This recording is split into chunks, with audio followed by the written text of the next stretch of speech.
कराची में क्या हो गया? कहने वाले कहते हैं कि ये तो बहुत सौ की उम्मीदों पर पानी फिर गया है। पाकिस्तान तहरीक इंसाफ के दावे ये थे कि मकबूलियत की पीक पर हैं और कहा ये तक जा रहा था कि किसी खंबे को भी खड़ा कर दें तो मकबूलियत इतनी है कि लोग उसी को वोट देंगे।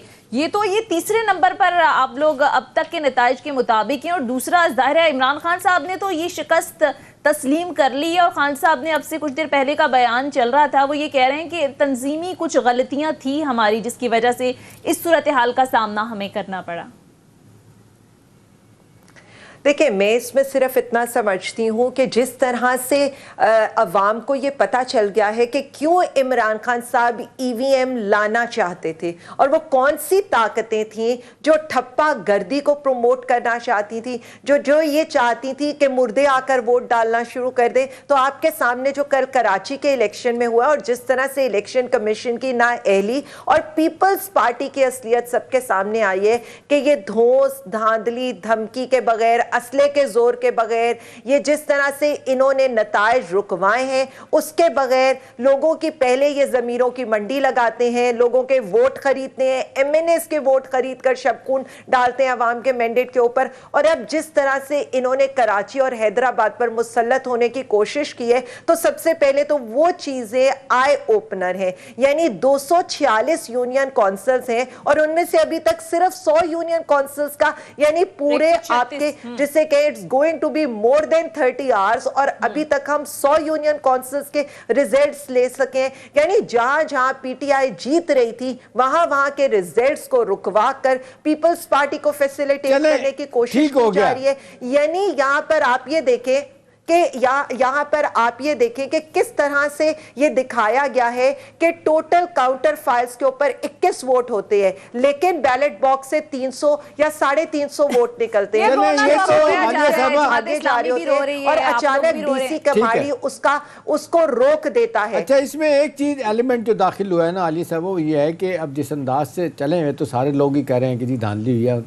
हमारे मुल्क में तो रवाज ये पड़ गया, कोई मानने के लिए तैयार नहीं है। लेकिन जो सोनिया आपसे पूछ रही थी ना कि ये जो तंजीमी मामलात में वो कहते हैं मुश्किलात थी, और फिर बड़ा रेफ़र किया जाता है अली जैदी के, इमरान इस्माइल के अख्तलाफात, इसी तरह से और लोगों के अख्तलाफ। आप नहीं समझती कि ये भी एक सेटबैक तो हो सकता है ना? मतलब आपके अख्तलाफात से अगर कोई और फ़ायदा उठा ले जबकि उड़ान आपकी ऊपर जा रही हो, तो आप नहीं समझते कि लम्हा फ़िक्री है कि बाकी अब आइंदा जो इलेक्शन होने हैं उस पर कम अज़ कम सिंध की हद तक इस तरह की चीज़ें ना हों? मैं सिर्फ एहतशाम साहब इतना समझती हूँ कि हमारी जो कराची की लीडरशिप है वो एक माफिया के अगेंस्ट लड़ाई लड़ रही है। वो पूरा एक सिंध का माफिया है जो 15 साल से सिंध के अंदर मुसल्लत है, जहां पर भुट्टो अभी भी जिंदा है और बेनजीर की कब्र को अभी भी सलाम किया जाता है। तो अली जैदी साहब ने उस माफिया के अगेंस्ट खड़े होकर जिस तरह की लड़ाई लड़ी है, तो हमारी तंजीम को भी इन सबको सलाम पेश करना चाहिए। बिल्कुल इसी तरह से इमरान इस्माइल साहब भी अपना फर्ज उसी तरह से अदा कर रहे हैं जिस तरह से पार्टी की दूसरी लीडरशिप करी है। मैं सिर्फ इतना बता दूं, इख्तलाफात पार्टियों के अंदर होते रहते हैं, ना हमारे इख्तलाफात इस नाकामी का सबब बने हैं और ना ऐसे कोई इख्तलाफात हैं कि हर कोई इमरान खान साहब के झंडे के नीचे बिल्कुल मुत्तहिद खड़ा है। लेकिन आलिया साहब, माजरत के साथ आपको इसका नुकसान हुआ, पूरी लीडरशिप बात आपकी ठीक है, ठीक है, आप सही कह रही हैं कि पार्टी सिर्फ एक सेकंड एहतशाम साहब, एक लास्ट बात मैं कर लूं।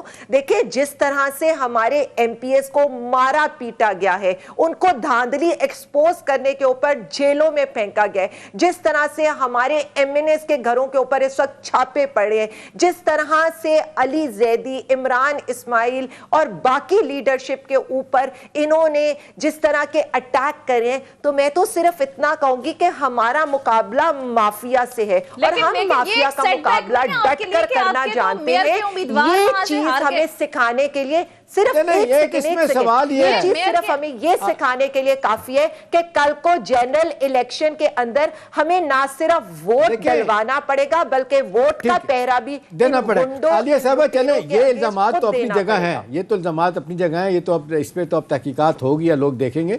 देखिए, अब मसला क्या है, आपके इन इख्तलाफात की वजह से फ़ायदा किसको हुआ? जमात इस्लामी वो कम बैक किया बड़े ज़बरदस्त तरीके से, 48 के करीब अब तक वो सीटें ले चुके हैं एक मुद्दत के बाद।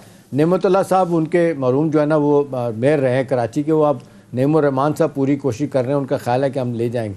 मेरा सवाल आपसे है कि अगर ये इख्तलाफात ना होते, तंजीमी मामलात बेहतर ना किए होते, तो ये जमात इस्लामी जो जिस तरीके से विंडफॉल उनके लिए गेन हुआ है, ये तो ना होता।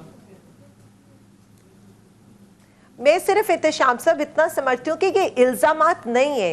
इल्जामात कैसे हो सकते हैं कि 21 काउंटर फाइल्स के ऊपर वोट डले हों और बैलेट बॉक्स से 300 निकल रहे हों, 600 का लीड आ रही हो और ऑल ऑफ अ सडन उसके रिजल्ट्स रोक दिए जाते हो। यहाँ पर जो बैलेट बॉक्सेस हैं उनकी सील्स इतनी कमजोर हो कि सिर्फ ढक्कन उठा के उसके अंदर आप जो है बैलेट से उसको फिल कर सकें। यहाँ पर लोगों को और स्पेशली पीपल्स पार्टी के गुंडों को अंदर जाते देखा जा रहा है, जहां पर वो सिर्फ मोहरे लगा रहे हैं। तो मेरा तो नहीं ख्याल कि ये इल्जामात है और मेरा तो नहीं ख्याल कि ये अनयूजुअल है कि यानी टेक्नोलॉजी का हब कराची हो और वहां पर मोर देन 38 आवर्स गुजर जाए और हमें रिजल्ट ना मिल रहा हो। और जहां तक बात यह है, मैं सिर्फ इतना समझती हूं कि कराची का वोटर सपोर्टर सिर्फ इमरान खान साहब के साथ है।